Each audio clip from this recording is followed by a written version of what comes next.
வணக்கம். பரிமளா பாரம்பரிய உணவுப் பொருள் நிறுவனத்திலேருந்து உங்கள் அரங்கையன். இப்ப நெறைய பேருக்கு பார்த்தீங்கன்னா, கிட்னி பிரச்சனை சொல்லிட்டு இருக்காங்க.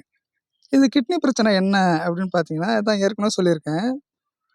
6 வகையான சுவை நம்ம உடலுக்கு தேவைன்னு நம்ம முன்னோர்கள் சித்தர்கள்லாம் சொல்றாங்க. அதுக்கு குறிப்பா பார்த்தீங்கன்னா, ஒவ்வொரு பகுதியும் அந்த ராஜ உறுப்புகள்னு சொல்லக்கூடிய அந்த கிட்னி, கணையம் அந்த மாதிரியான உறுப்புகள், இதயம் இதெல்லாம் பார்த்தீங்கன்னா, ஒவ்வொன்றுக்கும் ஒரு ஒரு சுவை தேவைப்படுது.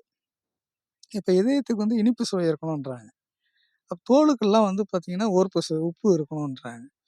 நரம்புகளுக்கெல்லாம் காரம் இருக்கணுன்றாங்க. அதுமாரி பார்த்தீங்கன்னா, புளிப்பு அது பார்த்தீங்கன்னாக்கா, இந்த பித்தப்பைக்கெல்லாம் புளிப்பு அது மாதிரிலாம் தேவைப்படும். கசப்பு தேவைப்படும். இந்த கசப்பு, துவர்ப்பு பார்த்தீங்கன்னா, கிட்னிக்கு தேவைப்படுதுங்க. நீங்க இந்த துவர்ப்பும், கசப்பும் நம்ம எடுத்துக்கிறதே இல்ல. யாரையா கேட்டீங்கன்னா, வருஷக்கணக்குல சொல்லுவாங்க. அப்ப இவங்களுக்கெல்லாம் பார்த்தீங்கன்னா, கிட்னி பிரச்சனை வரும்.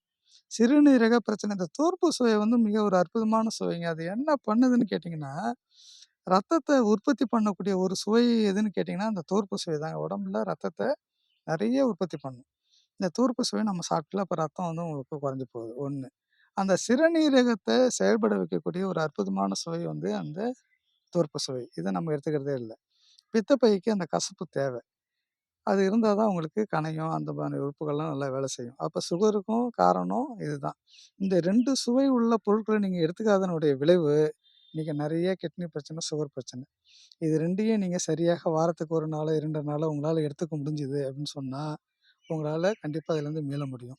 சிறுபீழை அப்படின்னு சொல்லுவாங்க. பூடப்பூன்னு சொல்லுவாங்க கிராமங்கள்ல. இந்த கடலூர் பகுதியிலலாம் பூடப்பூன்னு சொல்லுவாங்க. சில இடத்துல அது நெறைய அதுக்கு பேர் இருக்கு. மாட்டுக்கு கட்டுற அந்த பொங்கல் டைம்லாம் பார்த்தீங்கன்னா, மாட்டுக்கெல்லாம் கட்டுவாங்க. அது பார்த்தீங்கன்னா, கிருமி நாசினி அது. அது பார்த்தீங்கன்னா, அந்த இடம் இருக்கிற இடத்துலயே பார்த்தீங்கன்னா, கிருமிகள் வராதுன்னு சொல்லுவாங்க. அவ்வளோ ஒரு அற்புதமான மூலிகை. அதுக்கப்புறம் தொட்டாசினுங்கி. அதுவும் பார்த்தீங்கன்னா, நெறைய உங்களுக்கு அந்த சிறுநீரகத்த சுத்தப்படுத்தக்கூடிய செயல்ல ரொம்ப அற்புதமா வேலை செய்யுது. அதுக்கப்புறம் பார்த்தீங்கன்னா, சோளம். தானியத்தில சோளம் நல்லா அது மாரி வேலை செய்யும். நெறைய இருக்குங்க. சின்ன சின்ன சின்ன மூலிகை நெறைய இருக்கு. இதெல்லாம் பயன்படுத்துங்க. அளவோட பயன்படுத்துங்க. நெறைய பேர் வாழை சாறு என்ன பண்றாங்கன்னு கேட்டீங்கன்னாக்கா, அப்படியே ஒரு மரத்த வெட்ட வேண்டியது, அதில பள்ளம் பறிக்க வேண்டியது, ஒரு சொம்பு அளவுக்கு சாறு எடுத்து குடிக்க வேண்டியது. என்ன ஆகும் தெரியுங்களா?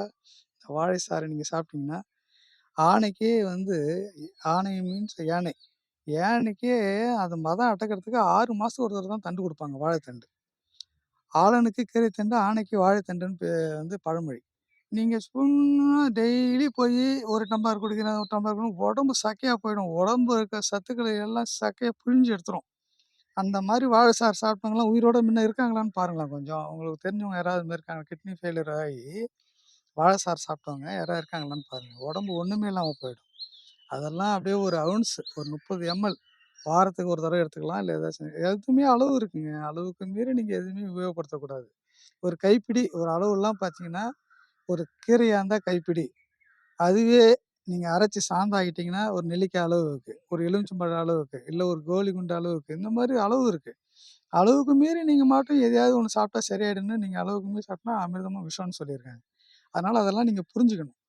அதனால அளவா சாப்பிடுங்க. நெறைய கேளுங்க. யாரையாவது தெரிஞ்சவங்கள கேளுங்க. நெறைய இன்னைக்கு YouTubeல அதுல இதுலன்னு நெறைய உங்களுக்கு தகவல்லாம் கிடைக்குது.